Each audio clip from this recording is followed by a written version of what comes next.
जैसे कि बहुत ही अच्छा उदाहरण है, बिहारी जी के पात्र हैं, वो दोनों आपस में किस प्रकार बातचीत कर रहे हैं, आपस में किस प्रकार संवाद कर रहे हैं, इसका बहुत ही अनूठा उदाहरण है। तो आप लोग इसको एक बार ध्यान से देखिए। कहत नटत रीझत खीझत मिलत खिलत लजियात। कहत नटत रीझत खीझत मिलत खिलत लजियात, भरे भवन में करत है नयनन ही सो बात। यानी कि सारी बातें आंखों ही आंखों में, इशारों में ही हो रही हैं। जैसे एक गाना भी है ना कि इशारों इशारों में दिल लेने वाले, बता ये हुनर तूने सीखा कहाँ से। और आजकल गाने भी हैं, नैनों की बात नैना जाने रे।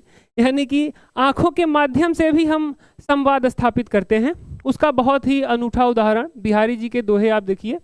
कहत नटत रीझत खीझत, दो पात्र हैं बिहारी जी के, वे आपस में संवाद स्थापित कर रहे हैं। तो कोई आयोजन है किसी प्रकार का, वहाँ पर पूरा जो माहौल है, पूरा जो भवन है भरा हुआ है, बहुत सारे लोग हैं, लेकिन जो बिहारी जी के दो पात्र हैं वो आपस में संवाद कर रहे हैं। एक पात्र समझ लीजिए कि प्रेमिका है, दूसरा प्रेमी है उसका, दोनों आपस में संवाद स्थापित कर रहे हैं।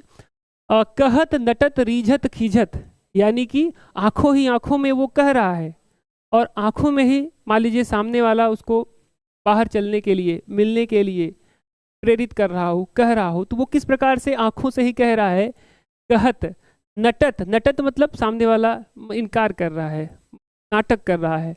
रीझत यानी कि रीझना, थोड़ा सा उसमें रीझपन है, यानी आंखों से ही, आंखों के ही भाव से, चेहरे के एक्सप्रेशन से, आंखों से ही वो सारी बातें कैसे कर रहे हैं।